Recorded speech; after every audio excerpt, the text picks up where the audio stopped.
Olá, seja muito bem-vindo ao programa Falando em Justiça, o debate que leva até você conteúdo jurídico e opiniões diversas sobre temas relevantes. Hoje discutimos a proposta de mudanças na Lei de Lavagem de Dinheiro.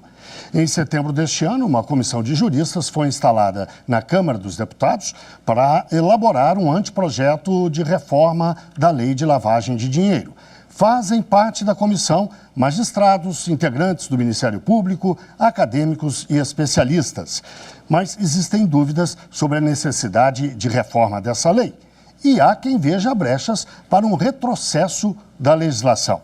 Para dividir os questionamentos sobre este assunto, eu recebo a advogada Nathalie Alves, integrante da Associação de Ex-Alunos da Universidade de Brasília, a Alumni.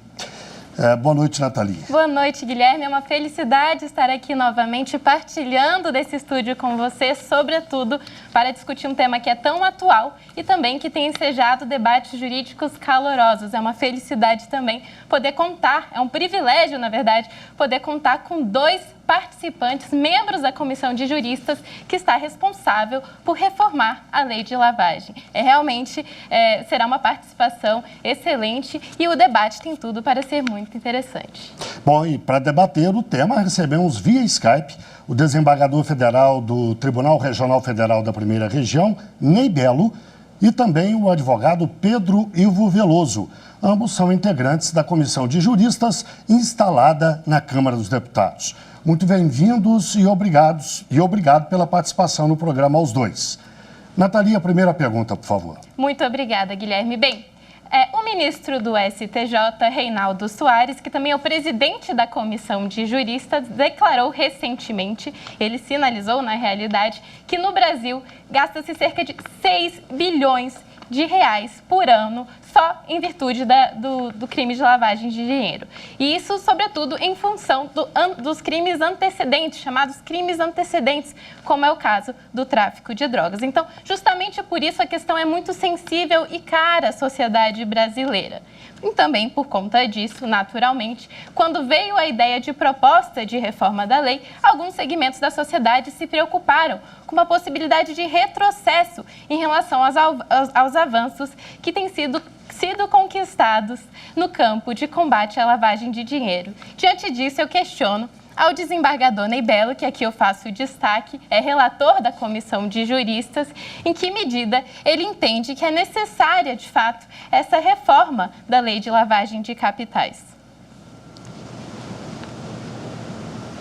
Muito boa noite, Nathalie, muito boa noite a todos, muito obrigado pelo convite, obrigado, Alumni, obrigado também à TV Justiça por esse espaço. E respondendo a tua pergunta, eu te diria que todas as leis, de quaisquer ordenamentos jurídicos, necessitam sempre de atualização. O mundo é dinâmico, a vida é dinâmica, as relações sociais são dinâmicas e esse universo hiperbólico sempre exige mudanças. Agora, mudar não necessariamente pode significar mudar para melhor. É possível que haja retrocessos e, portanto, precisamos todos estar atentos, porque a humanidade caminha para frente, porque os avanços precisam ser respeitados e a impossibilidade ou a negação do retrocesso é sempre uma pauta importante. Nós precisamos caminhar para frente. Por que mudar e por que atualizar e por que readaptar a lei de lavagem? Porque quando ela foi construída, a primeira versão em 96, a alteração em 2012, nós não possuíamos uma série de elementos constitutivos da estrutura da lavagem que precisam agora ser observados. Nós não tratávamos de criptomoedas, nós não tratávamos de mercado que transacionasse na Deep Web, nós não tratávamos de uma série de potencialidade do mercado de artes, nós não tínhamos diretrizes mais profundas da comunidade europeia para combater a lavagem, nós possuímos rodadas extremamente perenes, vamos para a terceira agora do GAFI, e temos uma série de discussões na ENCLA também, tudo para anteciparmos todos aos criminosos, àqueles que utilizam a lavagem de dinheiro ou branqueamento de capitais para esconder ilícitos, e o mundo do direito, o mundo do direito positivo, precisa estar sempre presente, sempre firme, sempre justo, sempre atual, para coibir todos esses elementos de lavagem de dinheiro. Isso não significa dizer que uma legislação, porque ela é minimamente atuante num país que tinha um volume de impunidade muito grande, ela não pode ser mexida. Ela tem que ser atualizada, ela tem que ser mexida mexida. O time que está ganhando precisa mudar para continuar ganhando, senão ele vai perder, senão ele não vai acompanhar todos os avanços da humanidade. As próprias diretrizes da Comunidade Europeia são fundamentais, importantes e são recentes e precisam de uma atualização da lei brasileira para acompanhar esses mecanismos internacionais. Por isso atualizar é importante, por isso atualizar é necessário. E, doutor Pedro Ivo, e na avaliação do senhor, a reforma da lei de lavagem de dinheiro é necessária, é oportuna ou não? Olha, em primeiro lugar, agradeço pelo gentil convite e quero aqui me filiar em absoluto ao que o desembargador Ney Belo já colocou. De fato, é muito necessário e oportuno, sim, que a gente faça uma reavaliação da lei de lavagem de ativos. O mundo já mudou bastante desde a mudança que houve mais recente. De lá para cá, por exemplo, o desembargador citou o caso das criptomoedas, que são talvez o caso mais sintomático, né? As criptomoedas hoje, elas já movimentam um recurso considerável, já há notícias de sua utilização, por exemplo, para financiar terrorismo, para financiar organizações criminosas e, sobretudo, e o mais importante, as criptomoedas são um ativo lícito, né? Por enquanto, pelo menos, elas são lícitas, não houve nenhum tipo de proibição do Banco Central ou de qualquer outra autarquia. O mundo debate muito a questão da legitimidade das criptomoedas, mas elas não são ilícitas. Ou seja, até para um mercado, pegando aqui esse exemplo, funcionar com mais confiabilidade, é importante que seja regulado. É importante que uma lei venha, inclua, por exemplo, as criptomoedas, inclua os demais mercados que foram ditos, para que esses mercados possam funcionar com mais segurança. Então, a reforma, ela não busca somente, e digo isso não especificamente sobre o que está sendo desenvolvido na comissão, mas, de uma forma geral, sobre uma reforma, uma lei de lavagem de dinheiro, ela tem que focar não só as novidades que o mercado tem, que possam ser abarcados pela legislação, aperfeiçoamentos do tipo penal para abarcar as condutas que são praticadas na atualidade, eventuais imperfeições que foram verificadas no modelo anterior e também buscar dar segurança aos mercados. Os mercados terem normas objetivas e que possam funcionar de uma forma mais eficiente e sem receio, sem insegurança jurídica. Então, acho que vem em boa hora essa iniciativa do presidente Rodrigo Maia de instituir essa comissão, a quem eu louvo pela iniciativa e creio que os resultados devem ser bem interessantes para depois de serem debatidos aí no âmbito do parlamento. Natália. Muito bem, nós vamos retornar, inclusive, a esse tema das criptomoedas. Nesse ensejo, eu questiono ao desembargador ainda, uma das propostas que têm sido aventadas no âmbito da Comissão de Juristas diz respeito à restrição do rol de crimes antecedentes, passando-se assim ao que a doutrina delimita como legislação de segunda geração, que seria basicamente definir em rol taxativo aquelas infrações penais que seriam passíveis de constituir antecedente à lavagem de capitais. Diante disso, desembargador, eu lhe questiono que se tem discutido a respeito dessa proposta de alteração e também sobre a proposta de vinculação da pena do crime principal à do crime antecedente, nesse caso também denominado crime parasitário. Dali, são várias posições que nós encontramos em diversos países e também em diversos autores na doutrina. Em primeiro lugar, a ideia de que eu tenho um rol taxativo e específico de crime antecedente e que ele precisa primeiro ser objeto de uma condenação, crime já condenado, para que eu possa tratar de lavagem. Isso aí se discutiu muito na primeira geração das leis de lavagem mundo afora, logo após a Convenção de Palermo. Isto não é uma posição adotada na maioria do Ocidente, o Brasil já não adota mais, portanto há uma autonomia entre o crime de lavagem e o crime antecedente. Agora, quais crimes podem ser pressupostos ou podem ser antecedentes ao crime de lavagem? Aí diverge-se também em duas posições. Uma é a criação de um rol que seja taxativo e que apenas os crimes de terrorismo, tráfico de drogas, corrupção passiva, corrupção ativa e um ou outro mais possam dar aso à consequência do branqueamento de capitais e do delito de lavagem.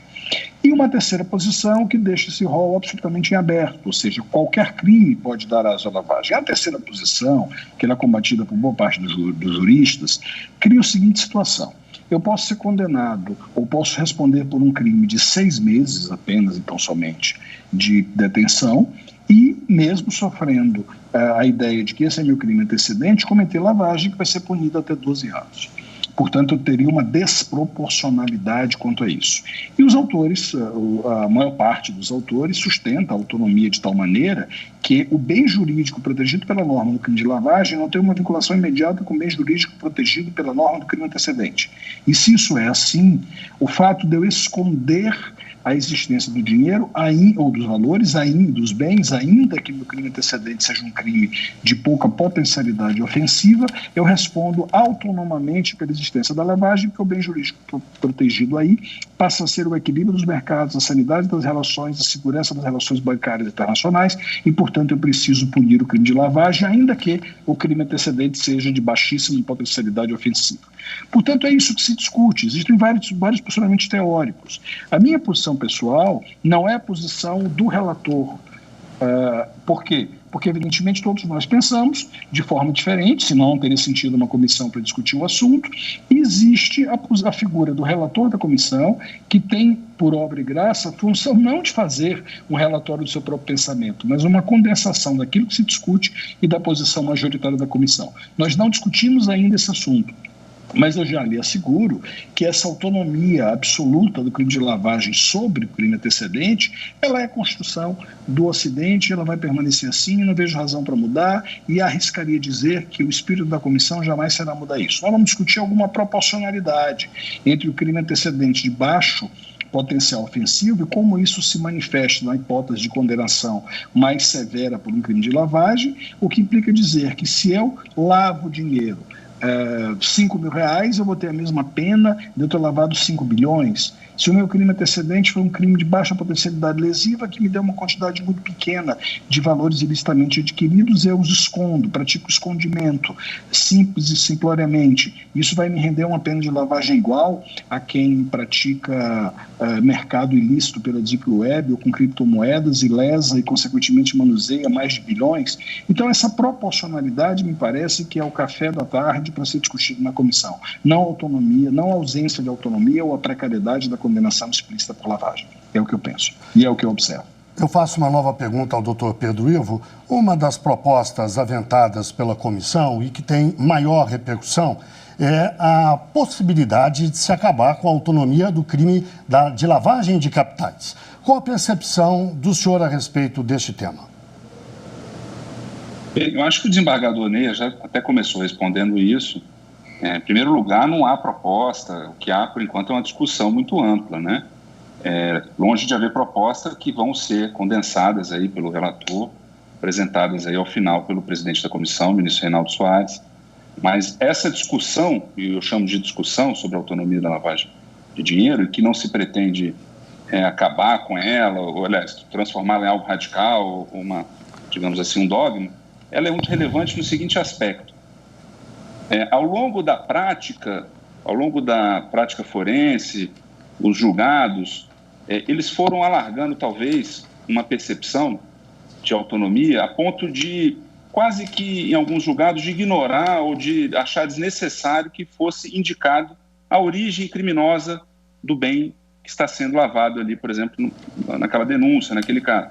Então, hoje, a lei como está, ela exige que o produto tenha por origem uma infração penal. Então, naturalmente, deve haver uma descrição de que infração penal é essa, como ela foi praticada, em que circunstâncias, e tem que haver uma materialidade dessa infração. Porque, caso contrário, não vai haver lavagem. Veja, não se está aqui dizendo que não vai haver infração antecedente. Se não houver uma evidência de uma infração, e quando a gente fala de evidência de uma infração, tem que estar indicado o fluxo financeiro.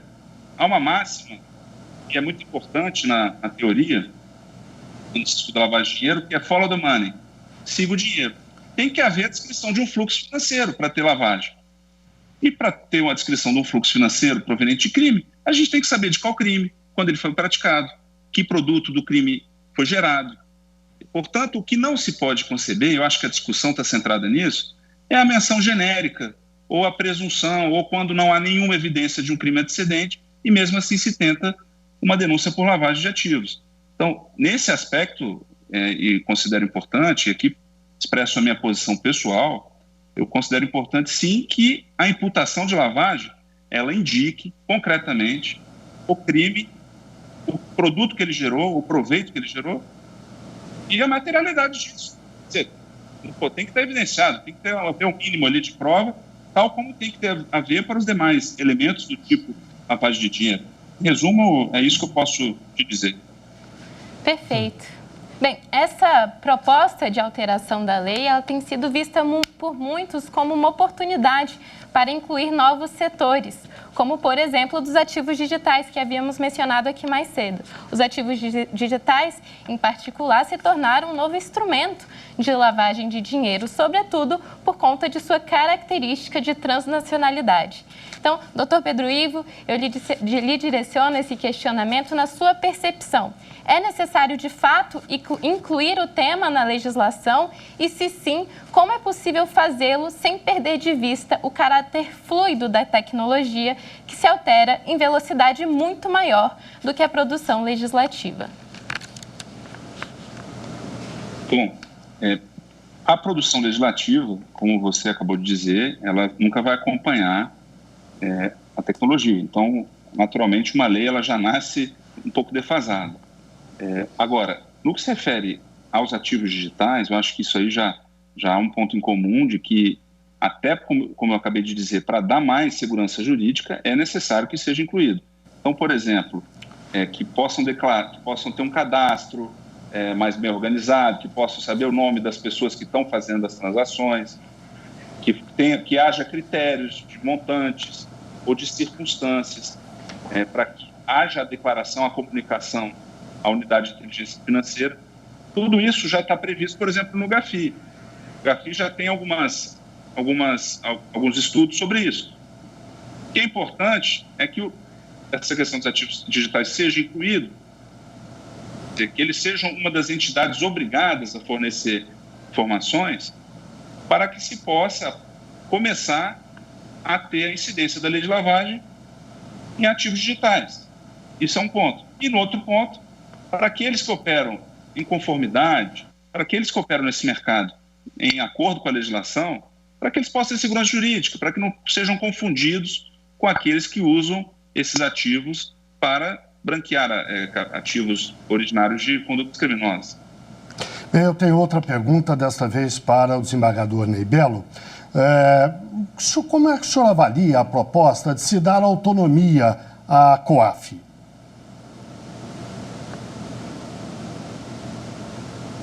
Então, essa questão da autonomia do COAF, ela precisa ser pensada com granuçados. Explico por quê. Quanto mais livre o COAF for de quaisquer intromissões, de quaisquer setores, tanto de polícia judiciária, quanto de órgãos de acusação estatal como o Ministério Público, tanto do próprio judiciário, em termos administrativos, melhor. Quanto mais ele for direcionado por um sistema bancário, quanto mais técnico, quanto mais fora do processo de fiscalização ele for, melhor ele será. Eu entendo que o COAF precisa se desvincular da persecução criminal, ele precisa se desvincular da promoção de quaisquer tipos de investigação específica, isso cabe a outros setores na República, e, portanto, a autonomia tem que ser pensada como uma autonomia técnica, com uma impossibilidade de utilização de RIFs para quaisquer atividades de natureza política, quaisquer tipos de perseguições, quaisquer tipos de compressões sobre quem quer que seja. Os algoritmos de geração dos RIFs têm que ser técnicos, a discussão tem que ser técnica, a autonomia tem que ser técnica, e eu preciso trabalhar com o COAF como órgão absolutamente independente dessas ingerências, ou seja, um órgão que tenha a obrigação de fiscalizar e de gerar RIFs e de contribuir para o equilíbrio das relações bancárias, estejamos tratando de troianos ou filisteus. E, doutor Pedro Ivo, na sua percepção, nesse ensejo de alteração da lei de lavagem de dinheiros, qual é o seu sentimento em relação a utilizar essa alteração legislativa para conferir maior autonomia ao COAF? Eu acho que a questão do relatório de inteligência financeira e do COAF, e isso, repito, é uma posição pessoal, a comissão está em discussão e não falo aqui por ela, ela precisa de uma maior regulamentação. É importante que haja uma regulamentação sobre como esses relatórios são gerados. E aqui uma regra específica que eu penso ser importante, que eles não sejam gerados sob encomenda, e quando eu falo sob encomenda, é que autoridades da investigação tenham influência sobre o critério, recomendem a realização de um relatório sobre determinada pessoa, sobre determinado fato. É importante que a atividade de inteligência financeira que é desempenhada pelo COAF, ela seja uma atividade que tenha critérios objetivos, racionais e verificáveis. É importante que haja, apesar do sigilo que é a atividade do COAF, que ela precisa ter, porque ela lida com terrorismo, organizações criminosas, então é uma atividade fundamental para a ordem democrática, para a defesa da sociedade, do Estado, mas é preciso que haja clareza, transparência nos métodos. É preciso que haja auditabilidade. É preciso que um determinado relatório de inteligência financeira, caso seja necessário, caso o judiciário entenda necessário, seja possível entender como ele foi formado. Ele foi formado a partir dessa comunicação, desse banco. Isso aqui foi feita uma análise que verificou tal fato, tal fato, tal fato, e a partir daí ele foi encaminhado para esse membro do Ministério Público, da unidade tal. Ele lida com informação bancária, ele lida com a privacidade das pessoas, e o COAF, ele tem, e o Supremo já decidiu, ele tem total competência para receber diretamente informação, não só bancária, mas sobretudo bancária, que afeta diretamente a privacidade das pessoas. Então, isso tem que ter uma objetividade, tem que ter uma descrição mínima e uma auditabilidade, para que, caso seja necessário, se verifique se houve manipulação, se houve relatório sob encomenda, se houve distorção para uso político. É isso que dá legitimidade. Veja que essas iniciativas, elas se prestam, sobretudo, a conferir mais legitimidade à atuação do Estado no âmbito do combate à lavagem de dinheiro, às organizações criminosas. Senador Ney Belo, em que pé exatamente está o trabalho da comissão neste momento? É bom lembrar que em breve a gente deve ter uma interrupção do trabalho parlamentar e a retomada apenas no ano que vem. Em que pé está o trabalho? Quais são os próximos passos? A comissão possui um calendário e um regimento que foi alterado recentemente, explico por quê. Nós fizemos uma série de reuniões internas para que cada jurista, membro da comissão, pudesse expor o seu ponto de vista acerca das necessidades de alteração da legislação. Depois disso, nós fizemos uma série de audiências externas, audiências públicas, com expertos nacionais, com órgãos nacionais, com todos aqueles que participam do processo de combate à lavagem de dinheiro. Fizemos isso virtualmente por conta dos efeitos da pandemia e tivemos 3 audiências que elaboraram dessa maneira. Nós cuidamos basicamente desse contexto de compreensão do que os órgãos técnicos pensavam sobre a lavagem. Num segundo momento, nós passamos a trabalhar com expertos internacionais e a discutir com quem está em outros países, enfrentando outras realidades, com outras legislações, e que pudessem adjungir para a comissão essa credibilidade e esse conhecimento internacional acerca das técnicas de tolimento da lavagem de dinheiro.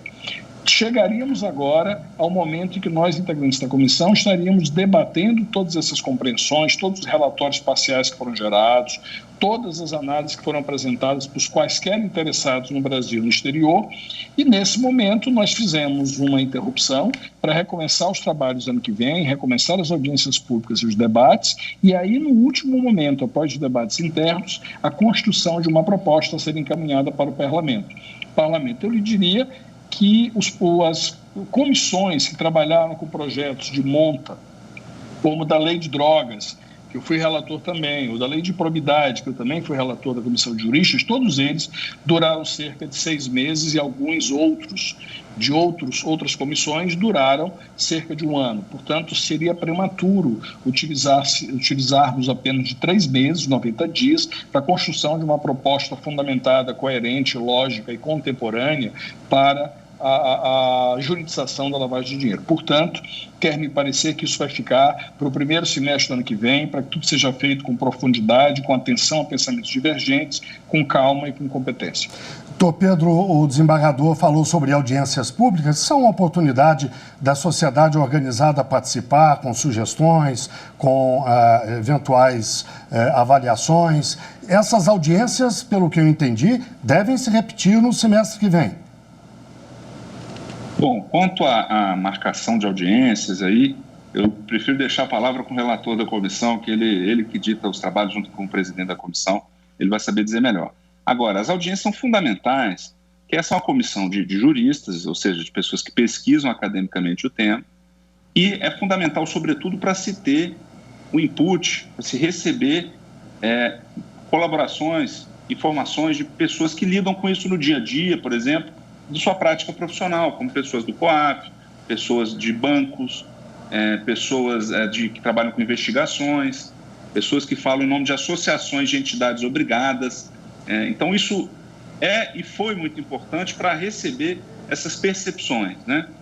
Então, além disso, reitero, após a entrega do anteprojeto, vai haver processo legislativo regular e normal. Imagino que vai haver mais discussão, mais aprofundamento, e aí é do próprio processo legislativo, né? Então, o próprio produto da comissão, que é o anteprojeto, ele é um anteprojeto. E o projeto, por sua vez, ele pode virar lei a partir do processo legislativo. Então, é muito importante haver essa discussão, receber essas colaborações em audiências públicas, e elas vão acontecer, sobretudo, após no parlamento e em profusão. Tenho certeza que esse tema vai ser bastante discutido. Muito bem. Nós agradecemos a participação do desembargador federal do Tribunal Regional Federal da Primeira Região, Ney Belo, e também do advogado Pedro Ivo Veloso, ambos integrantes da comissão de juristas instaladas lá na Câmara dos Deputados. Muito obrigado aos dois, muito obrigado também a Nathalie pela participação no programa de hoje. Eu que agradeço, Guilherme. E para você, muito obrigado também, a você que está em casa e nos acompanhou até agora. Até o próximo programa.